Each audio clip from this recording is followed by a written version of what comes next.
ભાવનગર કોર્પોરેશનની ચૂંટણી નજીક આવે છે એ પહેલા જ શહેર ભાજપના આંતરિક વિવાદો બહાર આવી રહ્યા છે। શહેરના મેયર ભરત બારડે વોટ્સએપ ગ્રુપમાં હૈયા વરાળ ઠાલવીને કહ્યું કે જો તેમને દબાવવામાં આવશે તો તેઓ જાહેરમાં આત્મવિલોપન કરશે અને કોકના રાજ ખોલતા જશે। 29 જુલાઈના રોજ રાત્રે 11:30 વાગ્યે પાર્ટીના સત્તાવાર ગ્રુપમાં આ વિસ્ફોટક પોસ્ટ બાદ શહેર ભાજપમાં ભારે હલચલ જોવા મળી રહી છે। ગ્રુપ એડમિશન રઘુભાઈએ પોસ્ટ ડિલીટ કરે તે પહેલા જ વાયરલ થઈ ગઈ અને ભાજપના સ્થાનિક રાજકારણમાં નવા જૂની થવા લાગી। મેયરે આરોપ લગાવ્યો કે લારી ગલ્લા વિભાગના ભ્રષ્ટાચાર સામે અવાજ ઉઠાવતા ફસાવવાનો પ્રયાસ થાય છે। હની ટ્રેપમાં ફસાવવાના કથિત પ્રયાસોની ચર્ચા પણ ઉકળી રહી છે અને તે પણ પાર્ટીના જ આગેવાનો તરફથી। ત્યારે વાત તો એ છે કે આજની તારીખે ભાજપ પ્રદેશ પ્રભારી રત્નાકર ભાવનગર આવી રહ્યા છે ત્યારે જ આ સમગ્ર ભડકો થયો છે। શહેર ભાજપમાં જૂથબાજી અને આંતરિક વિવાદ હવે છુપાયેલા નથી। મેયરના ખુલ્લા આક્ષેપ બાદ અનેક નેતાઓ પર રાજકીય દબાણનું વાદળ મંડાઈ રહ્યું છે। ગ્રુપમાં આત્મવિલોપનની ચીમકી ઉચ્ચાર્યા બાદ હવે બારડના સૂર બદલાઈ ગયા છે। મેયરે સ્પષ્ટતા કરી કે તેમનો હેતુ કોઈને દબાવવાનો નહોતો અને તેમને કોઈ દબાવવા માંગે તેવું પણ નથી। ત્યારે મેયરને હની ટ્રેપમાં ફસાવવાના કથિત પ્રયાસની ચર્ચાઓ થઈ રહી છે ત્યારે હવે જ્યારે ભાજપના પ્રભારી રત્નાકર જે ભાવનગર આવવાના છે તે જ સમયે આ સમગ્ર ધડાકો થયો છે અને ભાજપના જ આગેવાન દ્વારા હની ટ્રેપમાં ફસાવવાની પણ ચર્ચા હવે ઊભી થઈ છે અને મેયર બારડ દ્વારા આ સમગ્ર ગઈકાલે રાત્રે 11:30 વાગ્યે ઓફિશિયલ જે ગ્રુપ છે તેમાં ઉલ્લેખ કરવામાં આવ્યો છે અને તેઓએ તે પણ કહ્યું છે કે મને જો દબાવવાનો પ્રયાસ કરવામાં આવશે તો હું આત્મવિલોપન કરીશ અને તે બાદ હું સાથે ને સાથે કોઈકને લેતો જઈશ। ત્યારે આપણી સાથે કોંગ્રેસના શહેર પ્રમુખ લાલાભાઈ ગોહિલ જોડાઈ ગયા છે। જી લાલાભાઈ, અંદરનો ડખો હવે બહાર આવ્યો, શું કહેશો?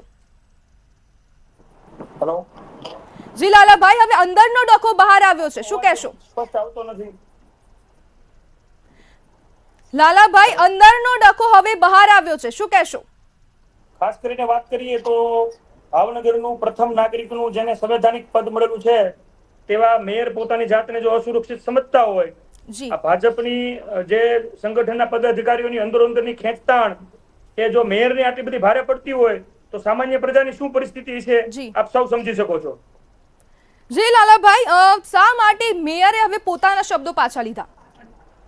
તમે સમજો એ તો આપ સૌ જાણી શકીએ છીએ કે એનું અંદરોઅંદરનું દબાણ આવ્યું હોય એટલે શબ્દને પાછા ખેંચ્યા, પણ મેયરે પોતે આત્મમંથન કર્યું હોય ત્યારે જેને આવા શબ્દો વાપરાય છે ને, આત્મવિલોપનની ધમકી ત્યારે જ આપી છે ને, અને ત્યારે જેમ કીધું છે ને ઘણા લોકોના હું રાજ ખોલીશ, તમે સમજી શકો ભાવનગર એ મહારાજા કૃષ્ણકુમારસિંહજીનું ભાવેણા છે। જો ભાવનગરની અંદર મેયરની આ દશા હોય તો સામાન્ય નાગરિકોને કોની પાસે જવાનું, કોની પાસે ન્યાય મેળવવાનો, કોની પાસે વિકાસની વાતોને લઈને જવાનું, કોને પ્રશ્ન પૂછવાનો, આપ સૌ સમજી શકો છો કઈ હદ સુધી ભાવનગરને લઈ ગયા છે આ લોકો, એ સાબિત થાય છે આજે। લાલાભાઈ, લારી ગલ્લા વિભાગમાં ભ્રષ્ટાચાર થઈ રહ્યો છે, એ દબાણ હટાવ વિભાગના અધિકારીઓ પાસે ગયા હતા, મેયર ખુદ સામેથી ગયા હતા, એવું જાણવા મળ્યું છે કે મેયર એસ્ટેટ વિભાગના અધિકારીઓ પાસે સામેથી ગયા હતા કે નાના અને ગરીબ લોકોને ધંધો કરવા દો, પણ સંગઠનના પદાધિકારીઓ મેયરને પણ ધમકાવ્યા અને કીધું કે આમાં તમારે નહીં પડવાનું। તો સમજો એક સંવૈધાનિક પદ જેને ભાવનગરના પ્રથમ નાગરિક એક બહુમૂલ્ય પદ કહેવાય, તો એવા વ્યક્તિને ગાંઠતા ન હોય તો આ સંગઠનના પદાધિકારીઓની અંદરોઅંદરની ખેંચતાણ કે ભાવનગર શહેરને કેટલી ભારે પડે છે એ આ દિવસે જોઈ શકાય છે। જી લાલાભાઈ, જોડાવા બદલ આપનો આભાર।